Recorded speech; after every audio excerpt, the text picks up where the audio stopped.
Welcome back to our channel. In the last video we have seen how to handle the Azure security groups and how to handle Azure AD roles by using the security groups. So in this today's video we're going to see the next option what we have in Azure AD. It's called external identities. So from the name itself you might have now have an idea what is external identities. So the external identities is something you can control external identities or external account to collaborate with your environment or with your Azure tenant. Okay, so those can be controlled from here. Let's say if you are bringing any abc.com user to your organization for any purpose, you may invite them as a guest, or you may have federated with them, uh, to have some collaboration work with the particular domain user or a particular organization user, right? So when you are inviting them, you have to make sure that you are not exposing all your information to the particular external user, right? So that is can be controlled here by using the external identities. Here we can make so many policies to control external identities or external users, we could say, right? So we will see one by one what are all the options available in external identities and what are all the things we can do it by using these external identities. So you can see this is a overview. So if I click here, it will take the relevant option available in the same page. So instead of going these places, let's go one by one the available option in this left side pane. So here you can see cross-tenant access settings. So cross-tenant access settings is something if you're inviting any user, if you're inviting any users from the external organization, or be it a Gmail user account or Outlook account or whatever it is.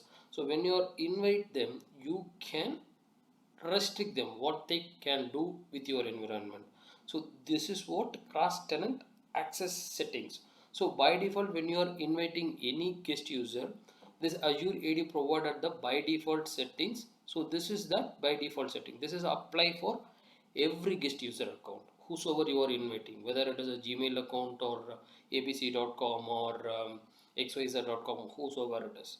Okay, so you can this is the default settings. So this is applicable for all the external users. You can see B2B collaboration. So B2B collaboration is something external users and external groups. So you can able to bring them in. So that is all allowed by default by using this Azure AD. And B2B collaboration for application is also all allowed. So you can invite the user and you can assign the application to access the external user. That is also all allowed by default. But B2B direct connect is all blocked. So B2B direct connect is something you no need to create the guest user account in your account, but still the external user use their external ID, I mean their parent ID, to access your resources. So for that you have to first make a trust between your organization and their organization. That is called B2B direct connect. So here also you can make things like who and all you can bring in, and what whether you are allowing the B2B direct connect to B2B direct connect users to access your application. So right now by default it is blocked, so it's not a security good practice. So that's the reason by default all the B2B direct connect is blocked. If you want, you can enable it. And the trust settings, so based on what trust you wanted to enable for this B2B direct connect. Okay, so this is for inbound. The same way, if you wanted to have this kind of things with other environment, let's say your user, your organization user wanted to have a guest account in another tenant, that is also you can allow it here itself, right? So that is called B2B collaboration. The same way what I said for B2B direct, that is available for outbound from your organization to external organization. In this case your account will be treating as an external user account for the other side of organization. Okay, so this is what all about the default setting. And if you go here, this is the cloud setting. If you wanted to enable, you can enable it. Here you can define if you wanted to bring any B2B direct connect between any of the organization. Let's say if you want to have the B2B collaborate, B2B direct access between Microsoft and your organization, you can go ahead and just click the organization, and you have to just enter the Microsoft.com name. Then it will reflect here. Their tenant ID will reflect here. Then you can add it here. So once it added, directly this default policy will be inherited. If you want, you can change the policies as per your wish. Like see, B2B collaboration, whatever we saw in the default page, the same thing. In the B2B also it is showing the same thing. If you wanted to customize the things, you can able to, right? See, this can be done. In the application, what kind of application you wanted to provide access, that is also can be done. Let's say for AIP, see, this is this application, what I can see here, Microsoft application. So this Office 365 I have mentioned. So when you are allowing this application, so when you are having the B2B direct connect between the your organization and the Microsoft organization, Microsoft user able to access your application if you provide access to them by using their account. You won't be having guest account for them in your AD. Okay, so trust. So you can create a trust. So based on what what condition you will be accepting, that is a trusted employee. So you can create this kind of policies, trust multi-factor authentication from Azure AD tenant. So you can ask this B2B direct users to perform the MFA, and you can make these things. So whatever it is applicable on their environment, based on that you can define the policies here. Okay, see, you can they have mentioned clearly here, configure whether your conditional access policy will accept claims from your AD organization when external users access your all your resources. So this is the specific settings if you wanted to enable for the external users, since they don't have guest user account at all. Okay, so let's go back.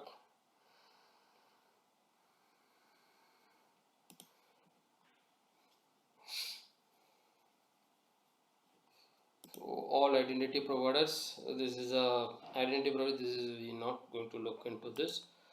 And this external collaboration, so in this external collaboration you can put some restrictions like what guest user can do. Okay, see, is the guest users have the same access as members? It's not recommended, because they are guest users, they need some limited access, so this is a preferable. Okay, so the same way guest invite, you can allow the guest user to invite the other guest user, or you can just block them to not allowing them to invite it. So that's also can be done. Okay, or otherwise you can put only admin can invite. So all these things can be done by using this invite restriction, guest invite restriction. See, only user assigned to the specific admin role can invite the guest user. So there are some admin roles is having this capability to invite guest user. So whosoever having that admin role, they only can able to perform that things. And enable guest user service. So this is something instead of you are asking them to, you are inviting as an administrator, you go and invite someone to your organization, you can automate the things. So there is a self-service portal there, you have to configure that. That's a complex task, but if you want to automate the things, you can create that kind of portal or form. Then external user can fill out the details, and they will be automatically sign up in your Azure AD environment as guest user. Okay, and you can restrict here also. If you wanted to limit who and all you can be a guest user in this list, that is also you can able to add it. So whatever the users you are adding, domain you are adding here, that only will be having the guest user account. You cannot, let's say if I added a Microsoft.com, then later on if you wanted to add google.com or google.com, someone, if you wanted to add google.com as a guest user in your organization, it won't allow, because you are restricting here, right?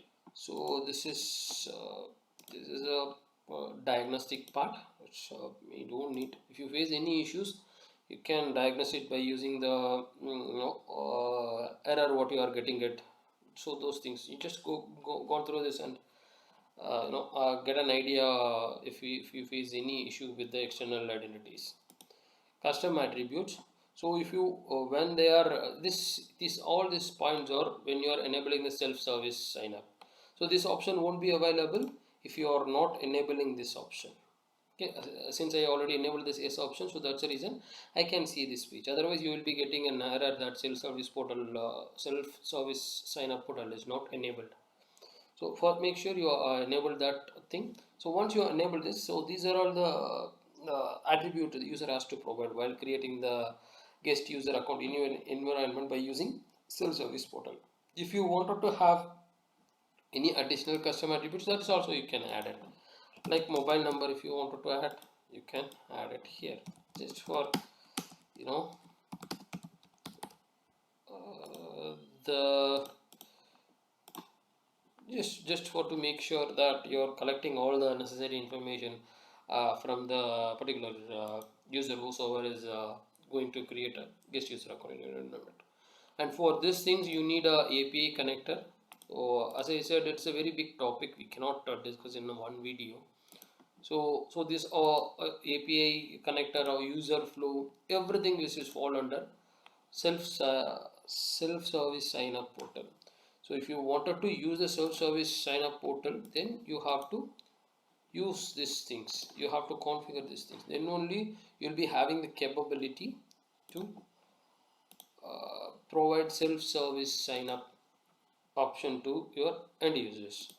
And the link service, if you wanted to link your tenant subscription to this, so by default the guest user capabilities, if you have one user license, then you will be having 5 guest user account can be created.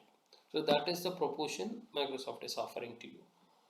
But by enabling this, you will you will get out of that limitation. That's what basically. And here you can define your terms. So whenever any new user or guest user is coming in, you can define a terms here, and they have to accept the terms. So you can basically mention what they have to do, whether they wanted to expand these things or consent. They have to open the particular allow use of terms. Then you can ask them to expand the terms of use, or you can put them to agree that, so that can be done here. And eventually you can able to make use of conditional access policy for this terms and conditions, acceptance terms and conditions. So this is also can be done. So and access reviews. So access reviews is we need a P2 license. So access reviews is something periodically you are checking whether this access is the user should be having now or not. That's what basically a access review, right? So for this user externally guest user, most of the time they will be having the access to this any teams group or any applications, nothing much else, right? So let's say, so here I am defining the policy. See, this is I'm creating this access review policy only for the guest users. And reviewer, you can uh, you know select specify the reviewers. You can review, you can add the users who wanted to review this kind of access periodically. That's also can be done. And how many days once or how many months once you wanted to have that, how many days, let's say 30 days once. Review occurrence one time. So this every one month once this has to be reviewed. Okay, multi-stage review. If you click the multi-stage review, then you will be having two level of reviews. That is also you can add it here. So this is fine. One time I have selected, so I have added this user. I'll go move on to the next one. You can put the policies accordingly. If you wanted to keep the user access, you have to provide the justification kind of thing. Okay, so now you hope you have an idea what is the difference between this external identities in Azure AD and a normal account in Azure AD. So you can see here this one. Okay, default.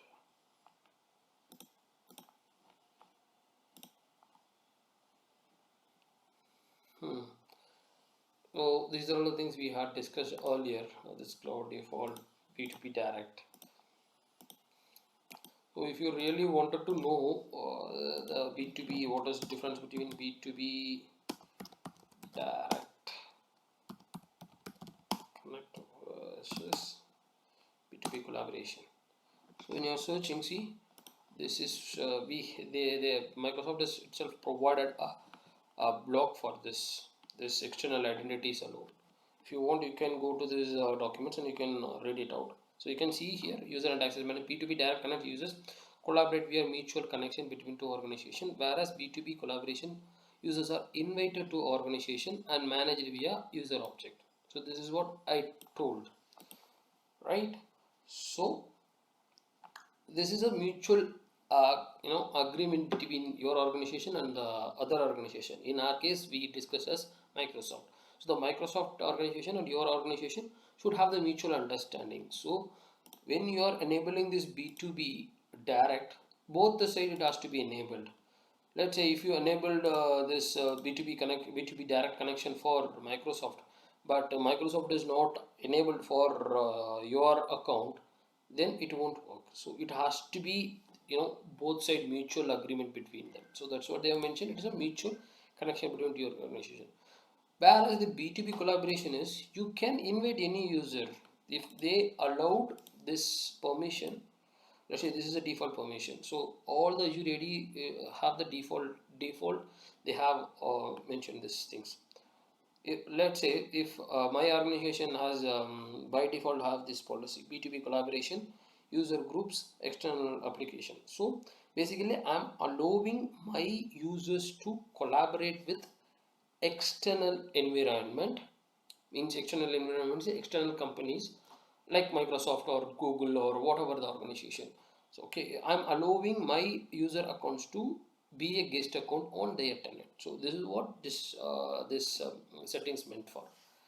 Okay, so this has to be enabled when we are trying to uh, invite someone as a guest user in our account, right? So this is for all about this. You can see here this is a way to direct B2B direct flow between your organization and users organization, other side of user organization. And this is for specific thing. You can see here we can how we can filter out the things, cross-tenant access settings, everything we can be. So whatever you are configuring here, that will be reflecting here. So you can see here what is that user identity will be having such kind of information here. Okay, so let me zoom it up. Okay,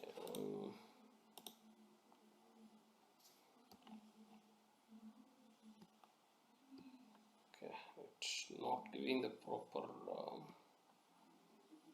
thing. That's fine, no problem. Yeah. So this is what I just wanted to cover in this today video. So it's all about external identities. So basically Azure AD is providing you the capability to control external identities level of access. You can limit their action, you can restrict their action by using the option they provided here. You want, you can delete it. I don't want this to be 10 because there is no point. If I created and Microsoft is not created for my account, it won't work, right? Fine. So that's all for today. If you have any question, please feel free to put it in the comment section. I will try to answer your query as soon as possible, and share our channel to your friend whosoever looking to learn M365. Thank you for watching our videos. Have a good day.